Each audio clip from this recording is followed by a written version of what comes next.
Ok, chicos, ya les comparto pantalla porque no les estoy compartiendo pantalla.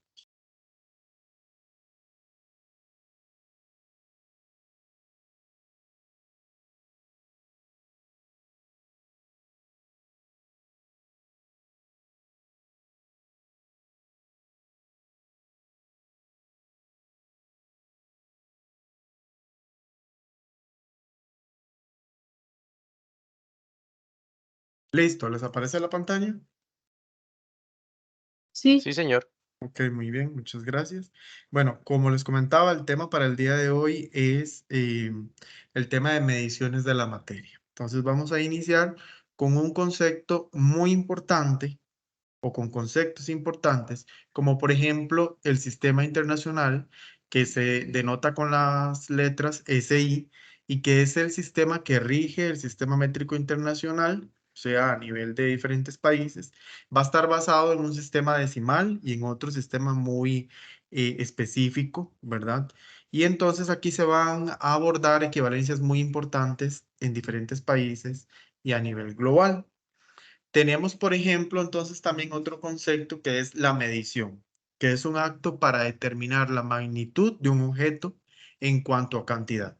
Y este va a estar compuesto por tres partes fundamentales: un número o una cantidad numérica, la unidad de esa cantidad numérica y el nombre de la sustancia que estamos midiendo.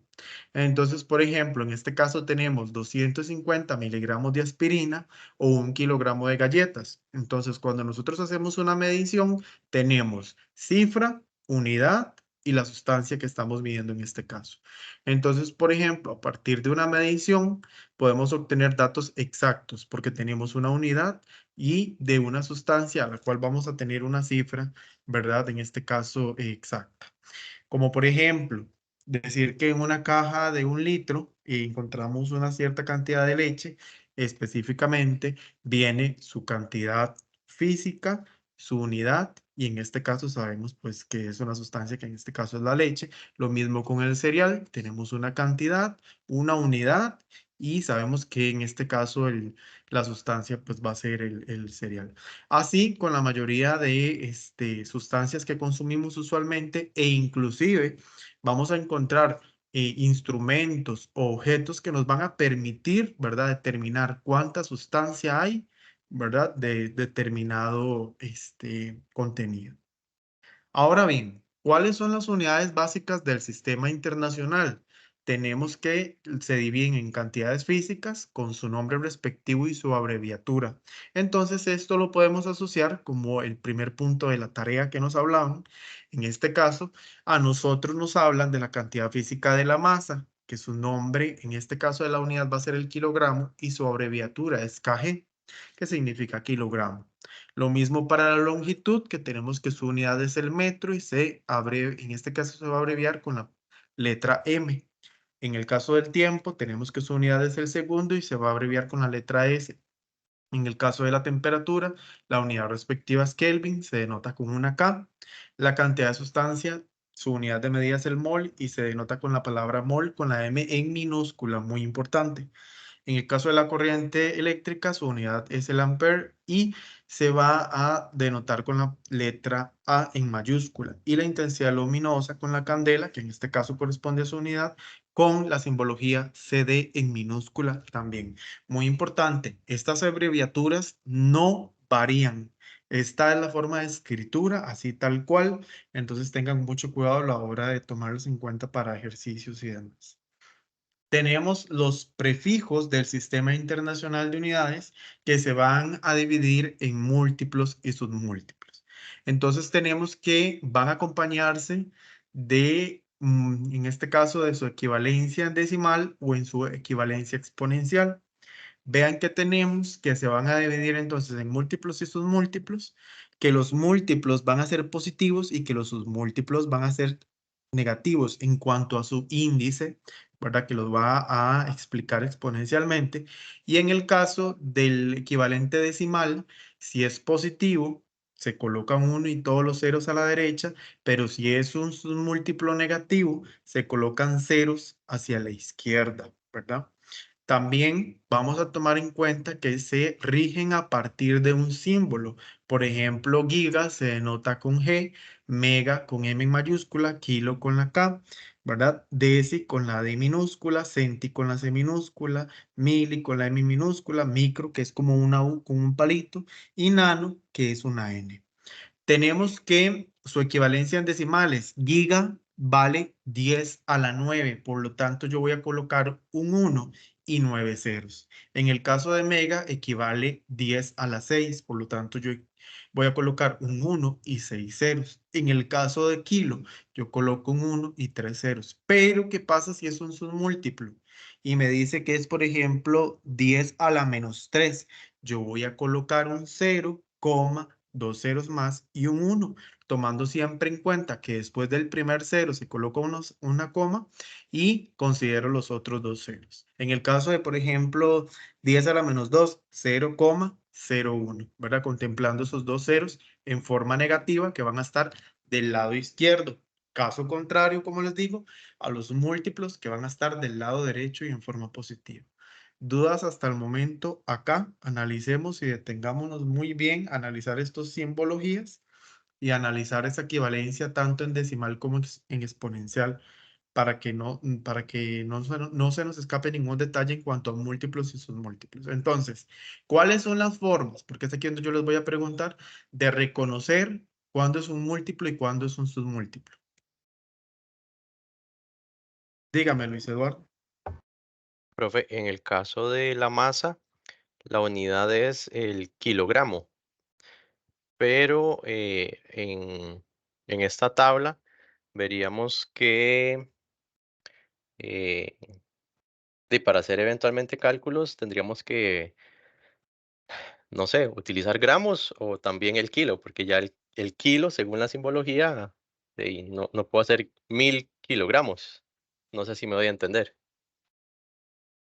Eh, ok. En el caso de las equivalencias, ay, perdón. En el caso de las equivalencias, déjeme un momentito. Voy a tener un momento. En el caso de las equivalencias, chiquillos, vamos a tener dos cosas. Y pasa algo muy importante. Cuando nosotros hablamos de lo que dice el compañero, de las equivalencias, un kilo va a tener 1000 gramos. Entonces, Luis, ¿verdad? Fue el que me hizo la consulta. En este Sí, señor. caso, yo sí puedo hablar de que en un kilogramo hay 1000 gramos. ¿Qué es lo que va a pasar? Que yo tengo que considerar, porque usted diría, profe, sí, pero, ok, me lo aprendo de memoria. No, no es aprendérselo de memoria. Es simple y sencillamente saber que en un kilogramo hay 1000 gramos y que son equivalencias que ya están establecidas por el Sistema Internacional de Unidades, ¿verdad?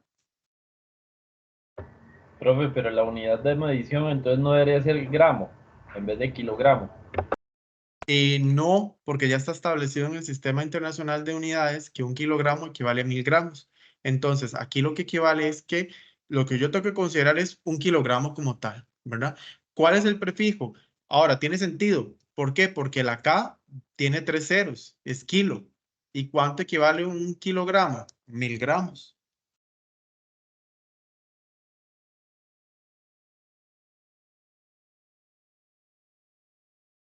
No sé si les queda la duda.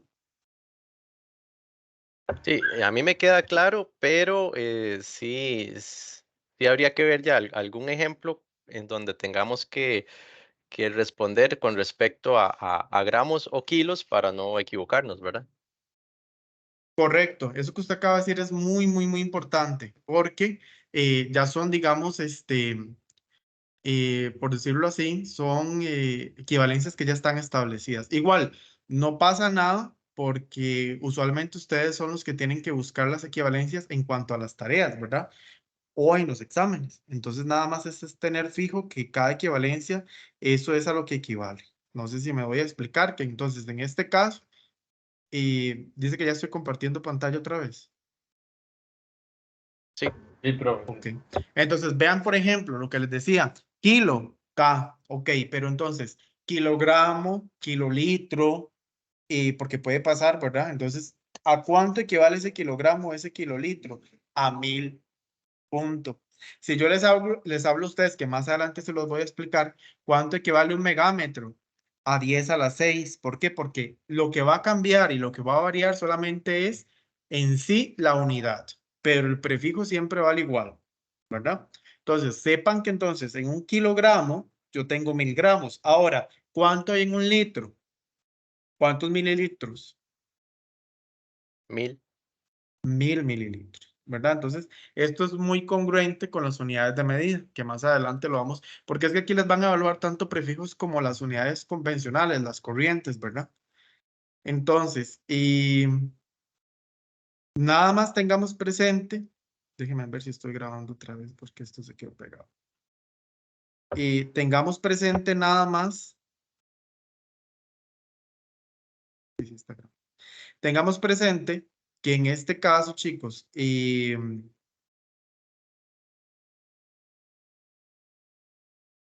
este caso, esas son las equivalencias en decimales y que se van a relacionar con en su gran mayoría con las equivalencias de masa, volumen, que el más adelante lo vamos a ver, que era lo que les decía.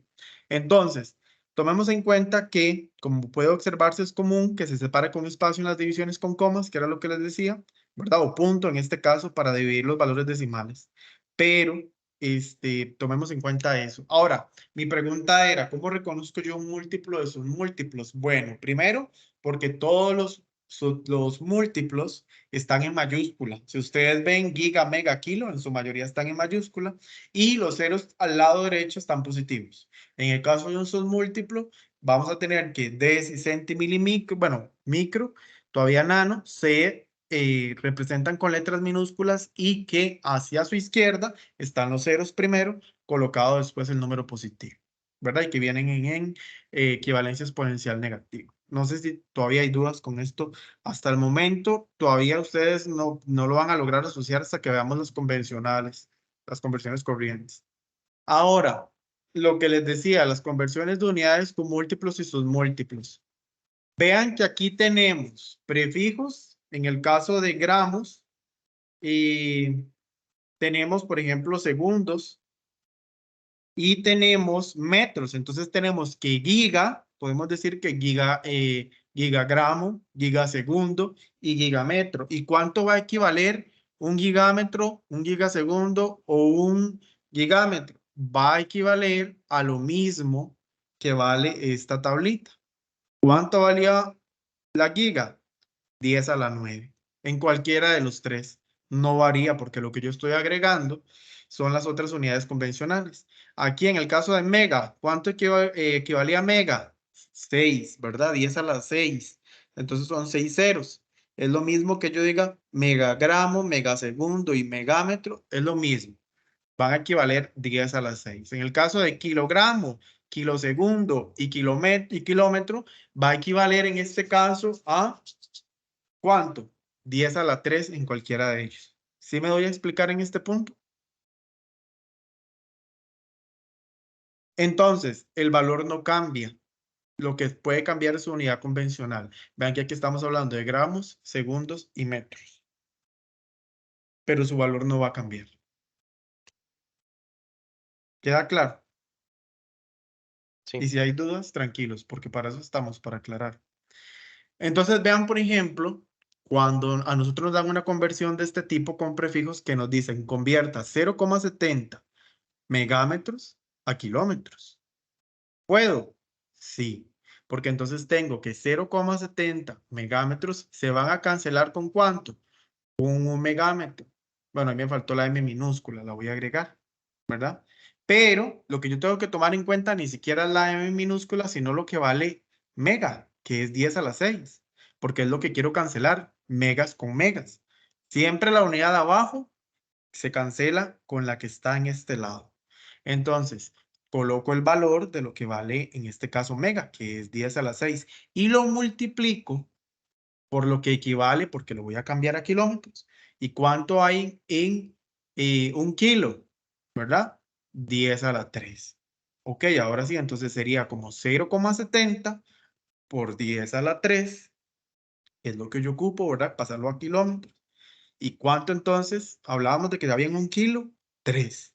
Entonces sería 0,70 por 1000. ¿Y cuánto va a equivaler en kilómetros entonces? 700 kilómetros. ¿Qué hubiese pasado si en vez de una M hubiese sido, déjenme ver, hubiese sido una G? Entonces sería cambiar de gigámetro también a, y, a kilómetro igual, dejémoslo igual. Entonces, ¿a cuánto equivale el gigámetro? A 9, ¿verdad? Entonces, en vez de un 6 es un 9. Entonces tenemos que, para cancelar, y aquí cambiamos la M porque ya sería una G, ¿verdad? Entonces vean que cancelamos las unidades respectivas, bueno, los prefijos respectivos en este caso. Y aquí yo no varío nada porque igual lo tengo que pasar a kilómetros. Y entonces sería 0,70 por 10 a la 3, porque igual sigue siendo el valor en kilos, y me va a dar este mismo resultado. ¿Queda claro? Sí, profe. Ok. Muy bien. Tenemos equivalencias, que eso es a lo que yo me refiero cuando les hablo a ustedes de equivalencias, que dice, una equivalencia en general es una expresión que compara dos valores y sus unidades en una igualdad. Pueden ser usados como factores de conversión. Ejemplo de equivalencias con unidades métricas de longitud. Tenemos que un kilómetro equivale a 1000 metros, que es lo mismo que 1 por 10 a la 3, que es positivo. Que un decímetro equivale a 0,1, ¿verdad? Metros, o que es lo mismo que 1 por 10 a la menos 1. Que un centímetro es igual a 0,01 metros. Y es cierto, entonces nos vamos a la tabla que estábamos estudiando ahorita. ¿Y cuánto dice que equivale centi, chiquillos? 0,01, o sea, 10 a la menos 2. Vamos a comparar si es cierto. 1 por 10 a la menos 2. Ay, mira, sí. Entonces, es lo que les decía, aquí lo que acompaña es metros, segundos, pero el valor nunca cambia, ¿verdad? Eso es lo que nosotros tenemos que tomar en cuenta. ¿Queda claro? Entonces vean que igual, aquí tenemos la equivalencia de 1 milímetro, que es 0,001 metros. Y entonces equivale a 1 por 10 a la menos 3. Y era lo que les decía. Vean la última, por ejemplo, un micrómetro. Va a equivaler a 0,00001 metros.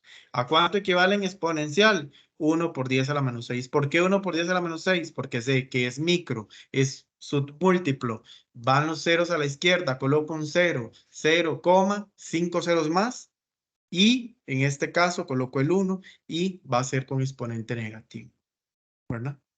Esas son como claves para que ustedes los identifiquen. Ahora bien, tenemos ejemplos de equivalencias con unidades de tiempo. Un año tiene 365 días, a excepción de aquellos años que son diferentes, ¿verdad? Un día equivale a 24 horas, una hora equivale a 60 minutos, un minuto equivale a 60 segundos, y en una hora yo tengo 60 minutos y ojo, 3600 segundos. Cuidado, se confunden con eso porque usualmente yo digo, una hora, 60 segundos. No, lo que hay en 60 segundos es un minuto. Una hora tiene 3600. Muy bien. Dice que la conversión de unidades con equivalencias. Dice que la conversión con un solo factor. Si requerimos hacer una conversión de unidades de tiempo y tenemos que una hora equivale a 60 minutos, depende de cuál será la unidad conocida y cuál la unidad buscada. Para determinar cómo podemos acomodar la equivalencia anterior, veamos dos ejemplos. Chicos, aquí yo lo que tengo que tomar en cuenta siempre es esto. Estas equivalencias yo las tengo que tener a mano. Las unidades de tiempo, las unidades de longitud, las unidades de masa, las unidades de volumen, porque aquí yo les estoy colocando nada más masa, perdón, longitud, tiempo. Me falta masa, me falta volumen, porque pues si yo les digo una onza tiene, y entonces tengo que investigar cuánto hay en una onza, etcétera, ¿verdad? Entonces, eso es muy importante tenerlo ahí muy presente porque a la hora de resolver los ejercicios, usted no va a encontrar en la teoría cuánto hay en pulgadas. Entonces, yo tengo que buscar esa información, porque ustedes recuerdan que la tarea traía sus puntos, ¿verdad? Entonces, consideremos esas equivalencias. ¿Y cómo lo puedo buscar? Bueno, la equivalencia de un galón y ya le tira el resultado en este caso de cuánto equivale en litros o mililitros, dependiendo de. Ok, ¿queda todo claro hasta ahí hasta el momento? Si voy muy rápido, me dicen.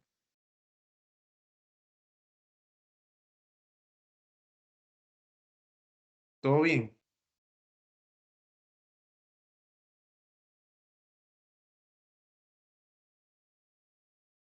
Ok, entonces, vamos a seguir y vamos a hablar ahora de que entonces, ¿cómo paso yo de horas a minutos? Ok, me dan 6.25 horas.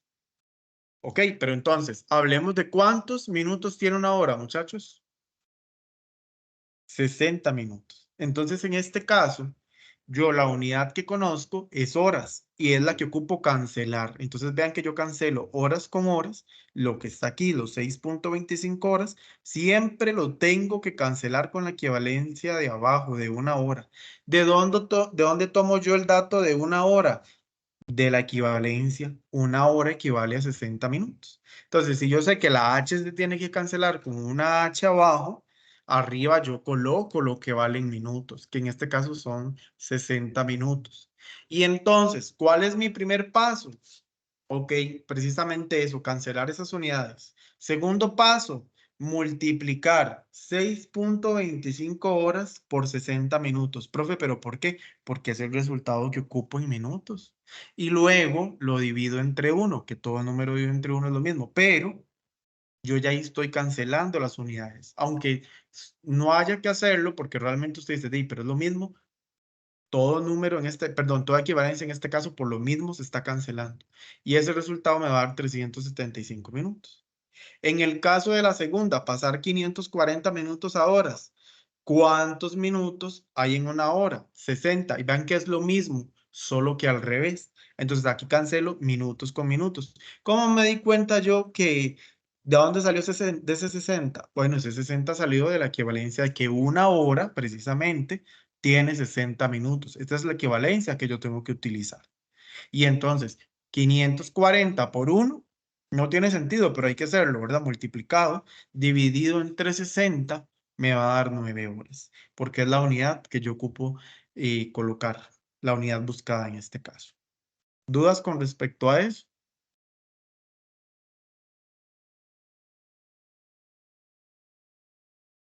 Ok, muy bien. Ok, entonces si estamos entendiendo, a ver, ¿cuántos serían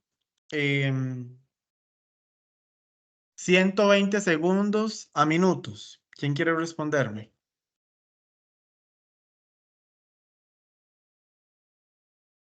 Alguien que la quiera hacer ahí me dice cuántos serían 120 segundos a Serían minutos. Serían 2 minutos. 2 minutos. 2 minutos. Ok, ¿y cómo lo harían?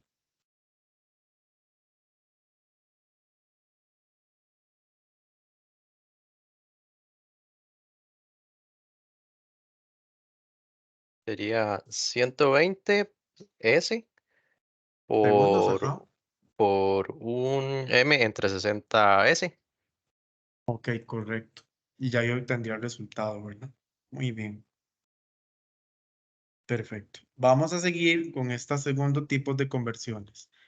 Ojo acá. Ahora, yo puedo preguntar aquí, por ejemplo, voy a darles otra. 540 gramos a kilogramos. ¿Cómo lo harían?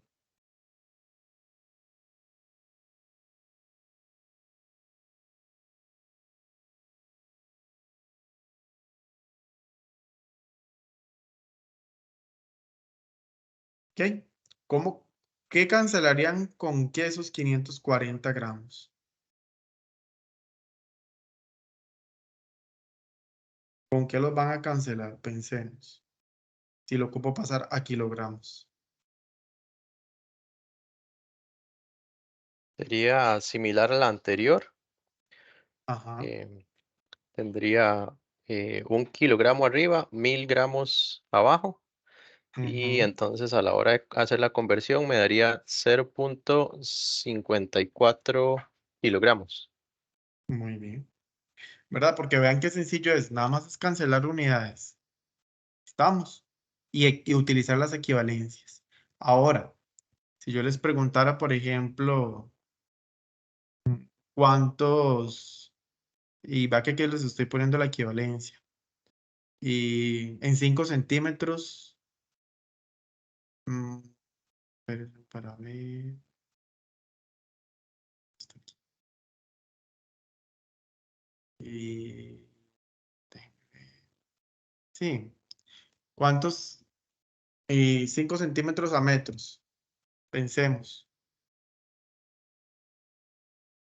¿A cuánto equivalen? Entonces, en este caso, un metro, ¿cuánto hay? En un metro, ¿cuántos centímetros hay?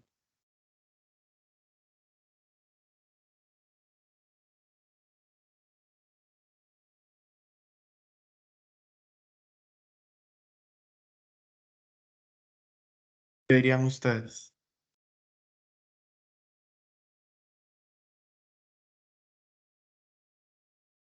Si yo les digo que en un metro hay 100 centímetros, ¿cuánto sería ese resultado?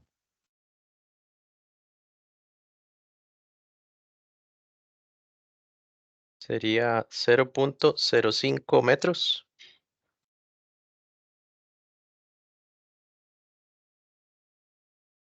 Ok, muy bien. Ahora desde, analicemos una de tiempo, una de estas que están acá de tiempo. Por ejemplo, ¿y cuántos, en 48 horas, cuántos minutos van a existir en este caso? ¿O cuántos van a haber?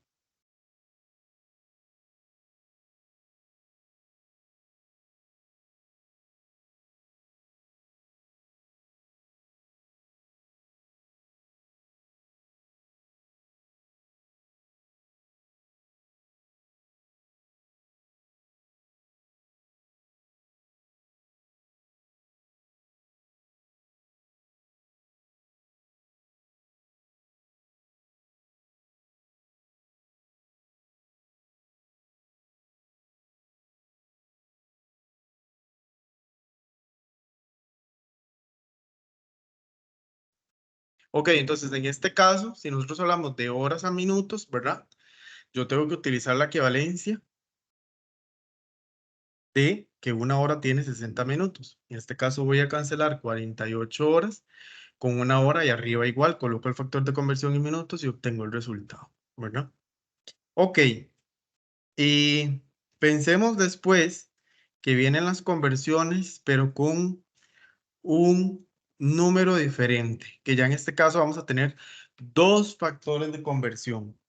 Y en algunos casos vamos a requerir pasar de 2 unidades de medida a otras combinándose equivalencias y se hace necesario utilizar varias equivalencias procurando mantener el principio que nos va a ir permitiendo, perdón, cancelar las unidades. O sea, al pasar de 60 kilómetros por hora a metros por segundo, usando como equivalencia que un kilómetro tiene 1000 metros, y una hora tiene 3600 segundos, vean lo que pasa acá.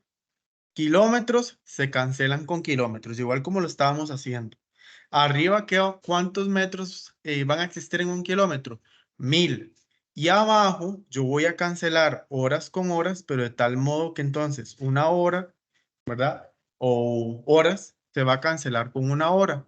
¿Cuánto hay en una hora? 3600 segundos.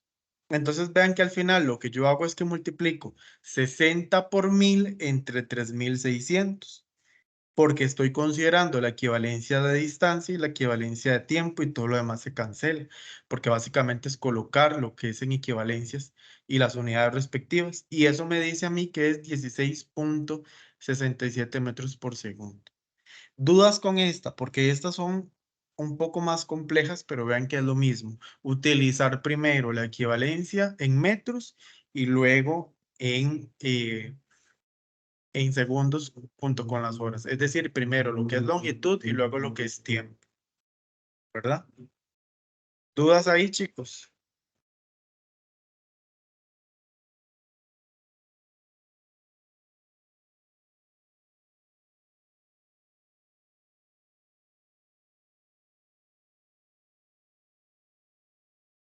Ok, continúo.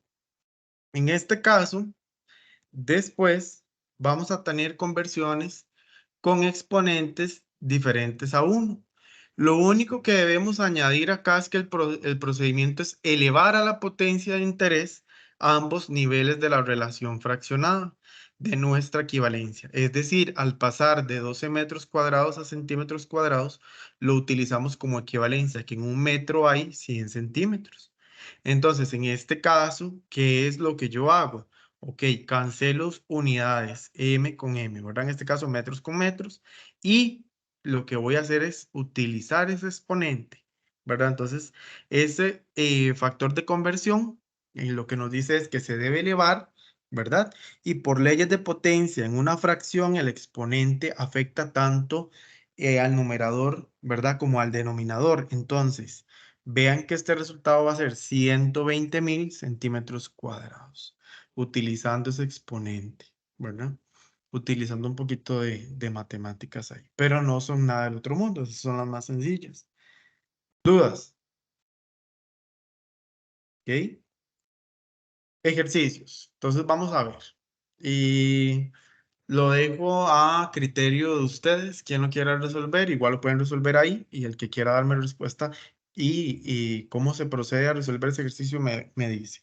En un supermercado se compra un paquete de café que tiene una cantidad total del producto de 250 gramos. Exprese dicha cantidad en kilogramos. Para empezar, ¿cuál es el factor de conversión que yo tengo que utilizar acá? ¿Quién me lo dice?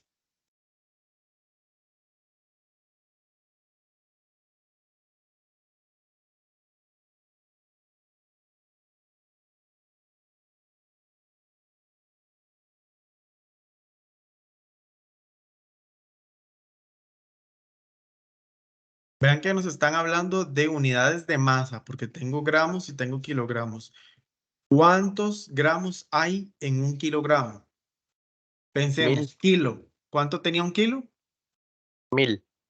Ok, muy bien. Entonces, automáticamente yo digo, ok, factor de conversión en un kilogramo tenemos 1000 gramos.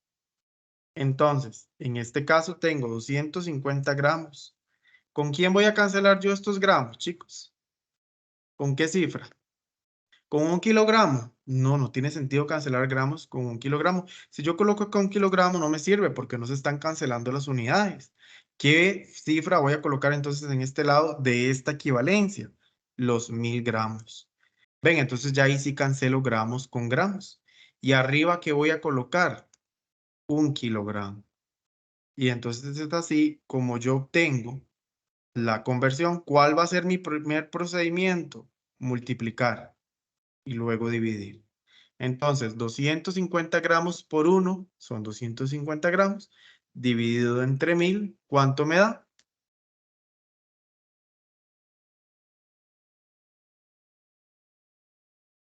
0.25 kilogramos. Ok, 0.25 kilogramos. Y ahí está la respuesta. Ok, van en el caso de este siguiente. Para una fiesta se requiere 2 galones de helado. Exprese la cantidad en litros que se requiere en helado para repartir a los invitados. Entonces, un galón, ¿a cuántos litros equivale? Dice que un galón, y esa unidad no la tenemos, ¿verdad? Perdón, ese factor de conversión. Entonces es donde nosotros tenemos que investigar o inclusive viene en el material anexo, que hay que revisarlo. Un galón equivale a 3.785 litros. Entonces, este es el factor de conversión. Si me están dando galones, ¿con qué voy a cancelar yo en este caso? Con galones igual. Pero entonces, como el factor de conversión a mí me dice que es con un galón, ¿lo puedo hacer con un galón? Sí. ¿Cuánto sería el resultado de esa, muchachos? La hacemos y procedemos a explicar el procedimiento para ver si están logrando entender un poquito estas conversiones.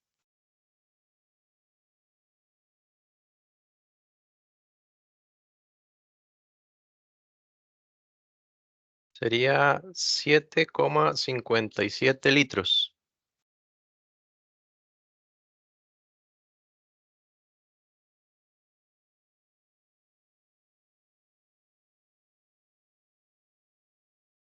Correcto. 7.57 litros. Muy bien. Ok.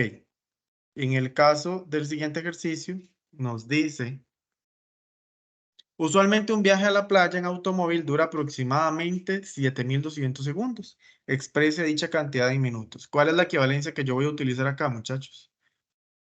¿Cuál sería? Si nos dice, ok, a minutos, entonces un minuto, ¿a cuántos segundos equivale? A 60. Esto es lo que yo voy a utilizar.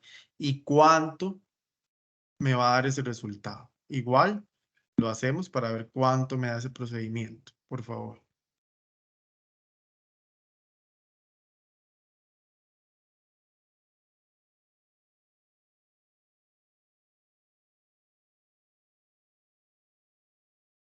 $120.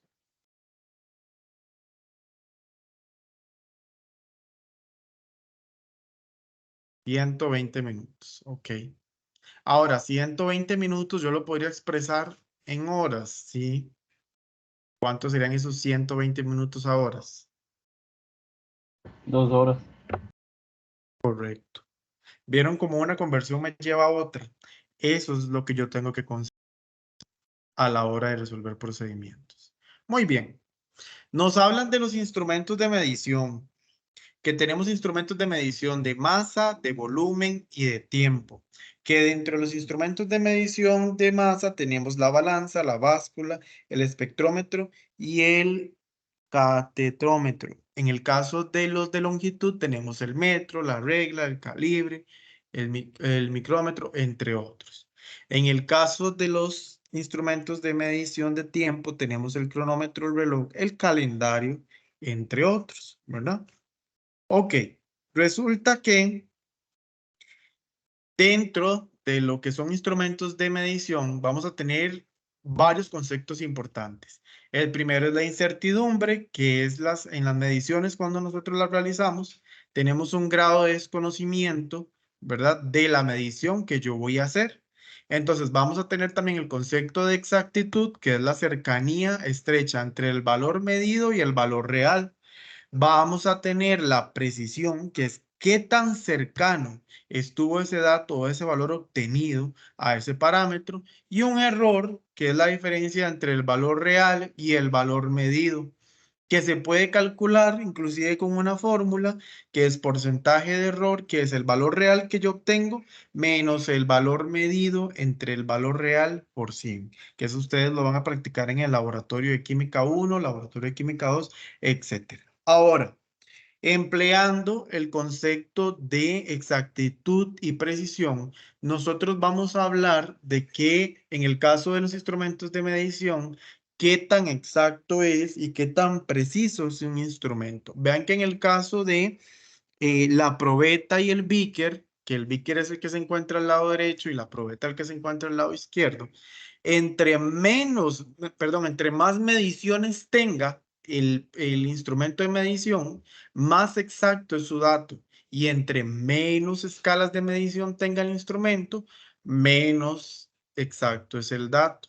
Entonces, en este caso, si yo les digo, a ver, chicos, mídame 30 mililitros de agua para un experimento X. ¿Cuál de los dos instrumentos es más preciso para medir esa cantidad de agua?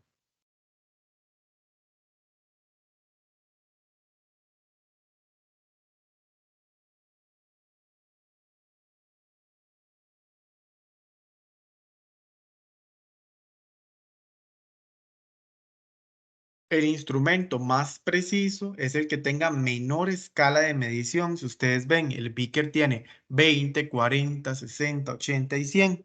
En el caso de la probeta, va con escalas numéricas más pequeñas y más detalladas.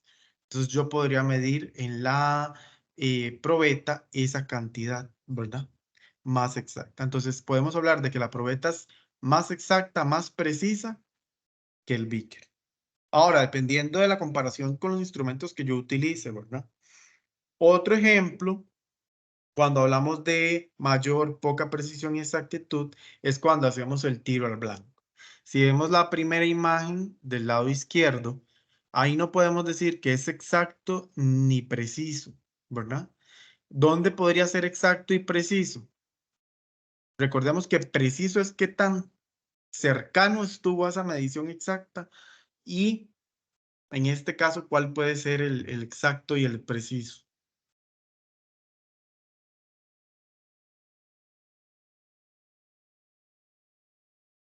El último, ¿verdad? Que tengo ahí donde da el tiro al blanco exacto y es preciso porque se acercaba al valor cercano real.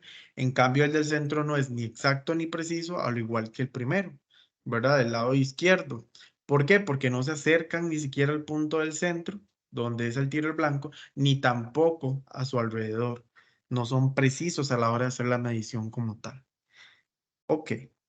Tenemos que hay números de cifras significativas de un valor medido y es igual al número de dígitos que son ciertos más un dígito adicional redondeado o estimado que es un dígito incierto. Existen números exactos que carecen de dígitos inciertos y por ende no se suele contabilizar en cifra significativa. Para conocer el número correcto de cifras significativas, debemos analizar reglas puntuales que definen a los números como cifras significativas. Por ejemplo, primera regla, todos los números diferentes de cero son significativos. Segunda regla, todos los ceros a la izquierda de un primer dígito diferente de cero son no significativos, es decir, no cuentan. En el caso de la regla número 3, nos dice que los ceros situados entre dos números diferentes de cero sí cuentan. La regla número 4 nos dice que todos los ceros a la derecha que tengan un punto decimal sí cuentan. Y que la regla número 5 dice todos los ceros a la derecha sin punto decimal son no significativos, es decir, no cuentan. Entonces, indique la cantidad de cifras significativas de la siguiente cantidad. Esta cantidad, 517,820. ¿Cuántas cifras significativas tiene, chicos?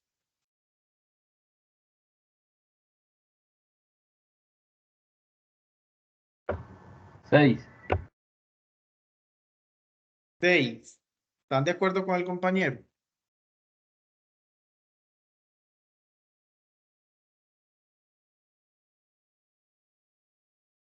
Inclusive, podemos ir viendo las reglas que cumple o no cumple. Vamos a devolvernos para analizarlo con ese ejemplo. Dice, primera regla, todos los números diferentes de cero son significativos. Ok, si lo cumple. Todos los ceros a la izquierda en un primer dígito diferente de cero son no significativos. No tenemos ceros a la izquierda, entonces no sirve. La regla número 3, los ceros situados entre dos números diferentes de cero cuentan. No tenemos ceros situados entre el medio de dos números. Punto número 4, todos los ceros a la derecha que tengan un punto decimal sí cuentan. Ok, muy bien, no tenemos puntos decimales, pero dice que todos los ceros a la derecha sin punto decimal son no significativos. O sea, este cero cuenta. Vuelvo a preguntar. Esto de acá. No, no cuenta. No cuenta, ¿verdad? Son Entonces, 5. ¿cuántas cifras significativas tengo? 5. Ok, 5, correcto. Cuando decimos dígitos ciertos, es la cantidad de cifras significativas que van a existir y que usted va a asociar, ¿verdad? Los dígitos inciertos, los que no cumplen esa regla, pueden ser 1, 2, ¿verdad? Dependiendo de los que le tengan el ejemplo, y la cantidad de cifras significativas. Por ejemplo, en el caso del primer ejemplo de la 28.15, ¿cuántos números son ciertos? ¿Cumplen todos que son cifras significativas? Sí, sí cumple. Tenemos 4 números ciertos. ¿Hay números inciertos? No, no hay. ¿Cuántas cifras significativas hay? 4. En el caso del segundo ejemplo, ¿cuántos números son ciertos?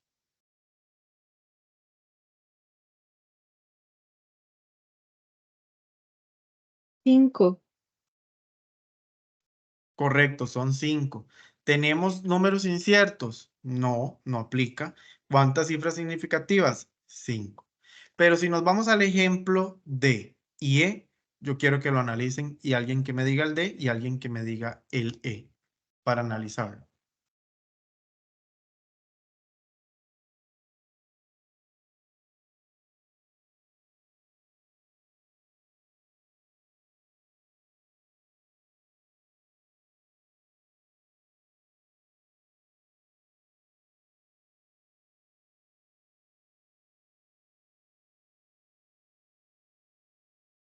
Pensemos, chicos, dice que esa cifra 9.0841 tiene un 0 en medio de dos números, ¿verdad? Pero además tiene un punto decimal o una coma.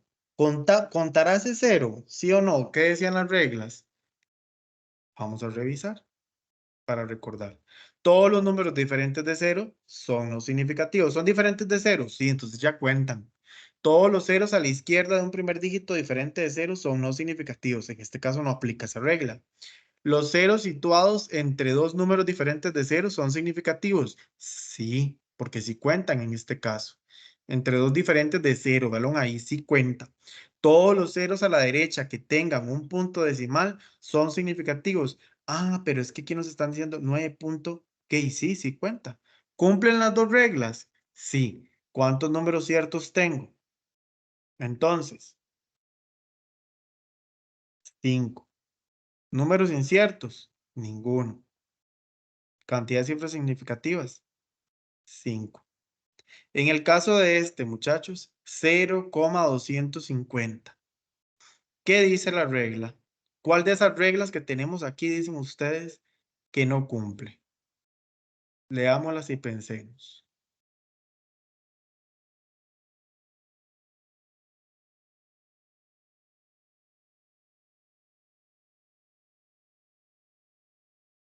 Y la regla número 2 cumple.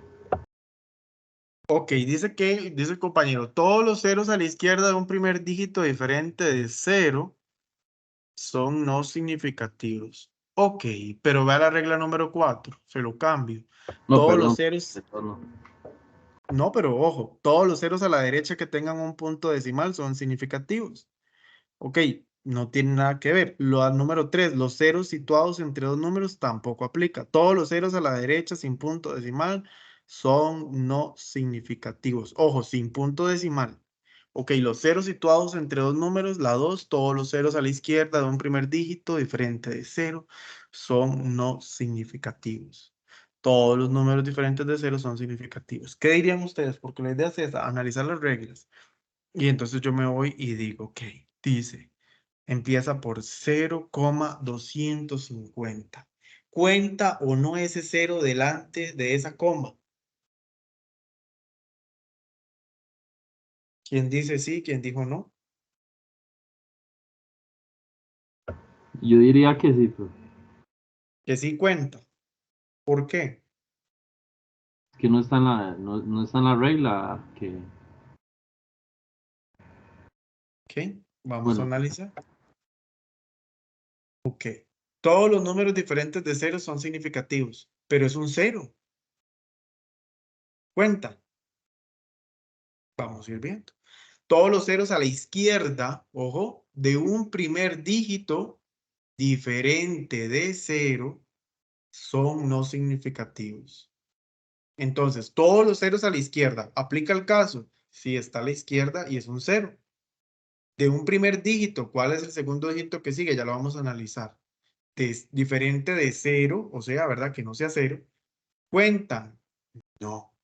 Entonces, ok, 0,2. ¿Ese 0 va a contar? No va a contar, porque precisamente cumple esa regla. Entonces, ¿cuántas cifras significativas o números reales voy a tener? 3. ¿Cuáles son inciertos? 1, porque es ese 0. ¿Cuántas cifras significativas entonces voy a tener? 3. ¿Vieron? Es de analizar nada más las reglas con detenimiento, ojalá tenerlas ahí apuntadas por otra parte para analizarlas muy bien. Ahora después vemos lo que es el redondeo, que dice que para el redondeo se deben seguir dos reglas. La primera, si el dígito que se desea eliminar es menor a 5, se elimina con los números que le siguen a la derecha y el dato queda igual. Por ejemplo, 12 punto, aquí se me fueron dos números más. 12.254. Ok, se elimina el 4 y todo a su derecha. Entonces, si por ejemplo aquí habían otros números, 0, 5, etcétera, se elimina y al ser menor a 5, en este caso queda 12.25, que era lo que les decía ahora. No es mayor a 5, no se puede redondear. Si el dígito que se desea eliminar, en este caso, por ejemplo acá, que igual se me fueron estos dos datos, y es igual a 0 o mayor, se elimina con los números que le siguen a la derecha y al último número que queda se le debe sumar una unidad. Por ejemplo, 12.254 se elimina el 5, ¿verdad? Y todo a su derecha, y al ser mayor a 5 queda 12.3, porque este sí se puede redondear porque es mayor que 5 en este caso. Ahora bien, dice, para los resultados que involucren operaciones matemáticas se debe seguir según lo siguiente. 1. Si son sumas o restas, el resultado debe conservar el mismo número de dígitos a la derecha del punto decimal que están en el valor menos preciso, es decir, 46.1 más 8.357 más 106.22 me da 160.677. ¿Se puede redondear? Sí, porque es mayor a 5. En el caso de la 2, si son multiplicaciones o divisiones, el resultado debe contener el mismo número de cifras significativas que están en la medición del número con menos cifras significativas. Por ejemplo, 80.2 por 3.407 por 0.0076 es igual a esta cifra que nos da acá en la calculadora, y lo que yo voy contando al final es que me da 2.1 redondeado, ¿verdad? O 2.10 en este caso, redondeándolo, ¿verdad? Con esas cifras significativas. Entonces, mucho cuidado con esto. Notación científica. Un número en notación científica tiene dos cantidades que se multiplican de la forma n por 10 al exponente, que era lo que yo les decía ahora, donde n es un número con una cantidad de cifras significativas establecida y P una potencia, que juntos permiten manejar números de cifras muy grandes o pequeñas de manera sencilla. El n se acomoda de manera que quede un número entre 1 y 10 antes del punto decimal.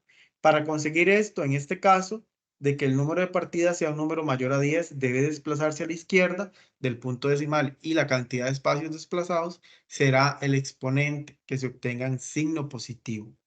Caso contrario, en este caso vamos a tener que el número de partidas sea un número menor a 1, debe desplazarse a la derecha del punto decimal y la cantidad de espacios desplazados será la potencia que se obtenga con signo negativo. ¿Qué quiere decir esto? Por ejemplo, 7.680. Ok, 7.680 por 10 a la 3. Vean que después de esa coma, ¿cuántos dígitos tengo? 1, 2, 3, que serían el 6, el 8 y el 0. Por lo tanto, ese exponente, inclusive yo lo puedo poner como 7 por 10 a la 3. En este caso, contando bueno, aquí está, contando esos números después de la coma. En el caso del punto B, ¿cuántos ceros tengo antes de colocar esa coma? 0, 0, 0, 0 son 4, coma 2. Entonces 2 por 10 a la menos 4, que es contando la cantidad de ceros. Por eso es que yo me guío. Esa es la notación exponencial que se hace en este caso por medio de la notación científica. ¿Estamos?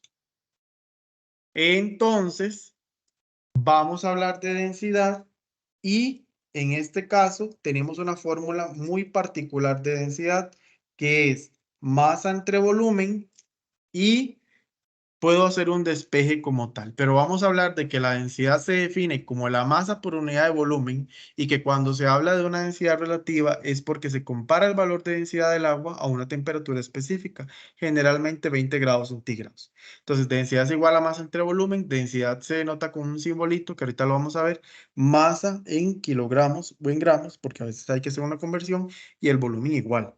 Para resolver problemas que involucren densidades, pueden utilizarse los principios de conversión de unidades, que era lo que les estaba mencionando, al tratarse de la densidad de una equivalencia en sí misma. El volumen ocupado por una determinada masa, recordando cancelar unidades. Entonces, por ejemplo, la densidad del ácido sulfúrico es 1.84 gramos sobre mililitros y puede expresarse de esta manera. Después, si se requiere saber cuánto volumen ocupa 3.26 gramos de ácido sulfúrico, se tiene que, entonces, ojo, un mililitro tiene ¿cuántos gramos? 1.84. Entonces es una multiplicación de 3.26 por 1 entre 1.84 me va a permitir a mí obtener los mililitros. Ojo aquí, Yo puedo despejar, analicemos esto, densidad, masa, volumen. Si a mí me preguntan por el volumen, muchachos, lo que está dividiendo pasa a, ¿quién recuerda? Multiplicar. Multiplicar. Y lo que está multiplicando pasa a, caso Dividir. contrario, dividir. Si a mí me preguntan, ¿cuál será el volumen? Ok, el volumen yo lo puedo obtener. Sí, está dividiendo. Perdón, ¿cuál será la masa? Entonces, si aquí la masa se está dividiendo entre el volumen, ¿qué dato voy a averiguar yo? Conservo del lado derecho la masa, que es el dato que requiero, la incógnita que voy a averiguar, y el volumen pasaría a multiplicarse por la densidad para averiguar masa. Si me piden volumen, ¿qué pasarían ustedes al otro lado y cómo lo harían?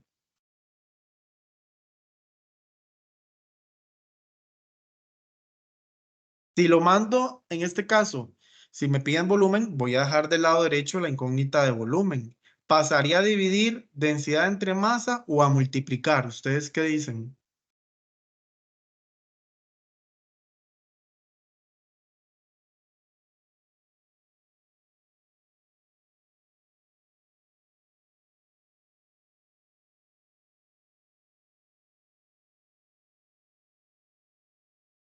Era lo que les decía ahorita. Si a mí me piden masa y vean que masa se está dividiendo entre volumen, perdón, si me piden volumen y vean que masa está dividiendo el volumen, ¿verdad? Si está dividiendo, pasa al otro lado a multiplicar. Entonces, volumen por densidad me permite obtener el dato de masa. Si me piden volumen, paso a multiplicar y en este caso, ¿verdad? Y masa por densidad. Ahora, tengan en cuenta también que hay conversiones de temperatura. ¿Qué es lo que nos dicen las conversiones de temperatura? Que la temperatura se expresa en distintas escalas, dependiendo del calor o el frío, ¿verdad? Entonces, para hacer las mediciones se utilizan termómetros, los cuales existen de diferentes tipos. Vamos a tener, por ejemplo, los de mercurio o los de metal en líquido, ¿verdad? Que además suelen utilizarse, los más comunes son los de mercurio. Dice que tenemos varias escalas, Kelvin, Celsius y grados Fahrenheit, pero usualmente lo que vamos a estudiar son Celsius y grados Fahrenheit porque la unidad del Sistema Internacional de Medidas es el Kelvin. Entonces, vamos a tener varias fórmulas. Vean que para calcular de Kelvin, perdón, de grados Celsius a Kelvin, yo debo sustituir el dato de grados Celsius en este caso. Y en el caso de Fahrenheit, yo tengo que obtener el dato en Celsius para obtener ese dato en Fahrenheit. Ahora, vamos a guiarnos, por ejemplo, con los siguientes casos. Me dice, convierta 12 grados Celsius a Fahrenheit. Entonces vea que la fórmula me dice que yo tengo que sustituir los grados Celsius que me están dando. La fórmula dice que 1.8, ya eso viene en la fórmula, por 12, en este caso que es el dato que me dan, más 32, me dice que son 53.6 grados Fahrenheit. Que en el caso de la fórmula de abajo, de este mismo lado, el derecho, 12 grados Celsius a Kelvin. ¿Qué me dice la fórmula del Kelvin? Que tengo que sustituir los 12 grados Celsius y sumarle 273.15. Por lo tanto, el resultado en Kelvin son 285.15. En el caso del lado izquierdo me dan 12 grados Fahrenheit y que lo convierta a grados centígrados. Pero entonces en este caso yo sustituyo los grados Fahrenheit, que son 12. Y dice la fórmula 12 menos 32 entre 1.8 me da menos 11. Y la última que nos dice que de 12 Kelvin a grados centígrados sustituyo los 12 Kelvin y le resto los 273.15 obteniendo menos 261.15. Esto básicamente es sustituir fórmulas con estos 4 casos. Y esas son las fórmulas. Vean que les dan primero la fórmula antes del procedimiento como tal. Entonces, esta es la formulita que se utiliza. Vean que es 1.8 por, aquí sustituyo los grados Celsius. En el caso de la izquierda, la primera.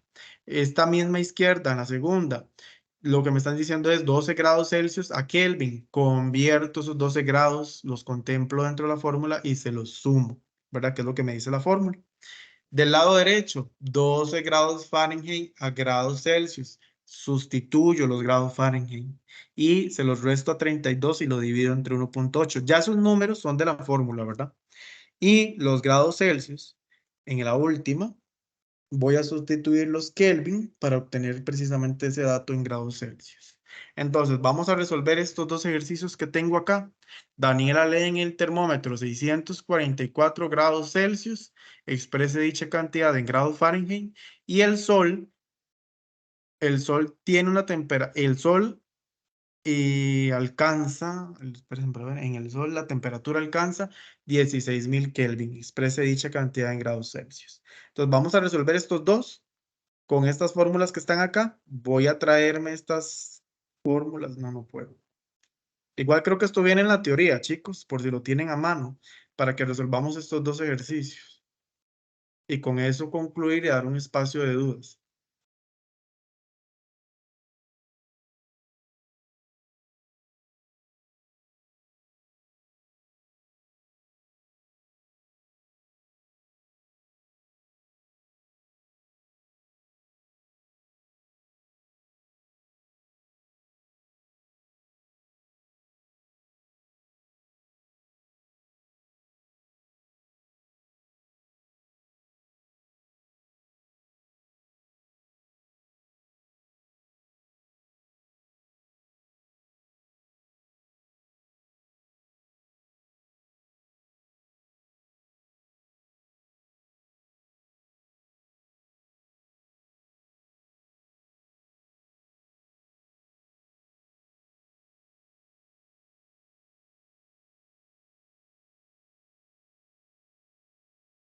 Para empezar, ¿qué fórmula vamos a utilizar en el primero? Daniela lee en el termómetro 644 grados Celsius. Exprese dicha cantidad en grados Fahrenheit. Entonces vamos a compararlo con estas fórmulas que tengo acá. Ojo, grados Celsius a grados Fahrenheit. Entonces yo voy a buscar de estas cuatro fórmulas la que me permita a mí obtener grados Fahrenheit. ¿La primera del lado derecho me sirve? No. ¿La segunda del lado derecho me sirve? Ok, la primera del lado derecho, ojo que tengo grados Celsius y es a grados Fahrenheit. Sí me sirve. ¿Por qué? Porque tengo, perdón, voy a hacer la salvedad, porque sí tengo los datos en grados Celsius y lo ocupo pasar a Fahrenheit. Entonces, ¿qué dice? Fahrenheit es igual a 1.8 por, ¿cuántos son los grados que me dicen? 644, entonces sería 1.8 por 644 más 32. Esa es la fórmula que tengo que emplear en ese caso. En el segundo caso, dice Kelvin a grados Celsius. Entonces tengo que sustituir esos Kelvin. ¿En cuál puedo sustituir Kelvin para obtener grados Celsius? Entonces yo me voy a analizo. La primera no me sirve. La segunda del lado izquierdo, perdón, no me sirve porque tengo el dato en grados Celsius. No me sirve. La derecha de la primera en este caso no me sirve porque dice que el dato tiene que estar en Fahrenheit y no lo tengo en Fahrenheit. ¿En qué lo tengo? En Kelvin. Y me sirve la última porque resulta que tengo el dato en Kelvin, que son los 16.000 y que lo tengo que convertir a grados Celsius. Por lo tanto, lo que yo tengo que hacer es 16.000 menos 273.15 y obtengo el resultado. Chicos, no sé ustedes si tienen dudas con respecto a estas fórmulas. Aquí nada más es aplicar fórmula, leer y entender que lo último que me preguntan, por eso yo lo subrayo aquí en estos ejercicios, es lo que yo voy a buscar en la fórmula. ¿Cómo, profe, buscar en la fórmula? Sí, porque entonces sé que automáticamente tengo que chequear o revisar que esos Kelvin, esos Celsius o lo que me estén pidiendo ya me lo den. Por ejemplo, si me dan 12 grados Celsius y me dicen páselos a Fahrenheit, automáticamente yo sé que tengo que pasarlos, el dato que yo tengo que dar es Fahrenheit.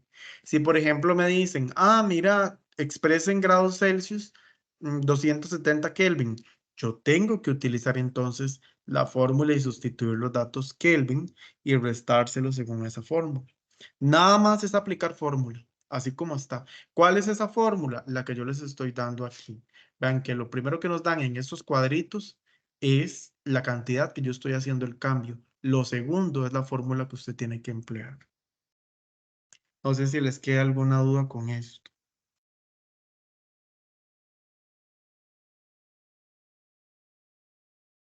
¿Qué dicen, chicos?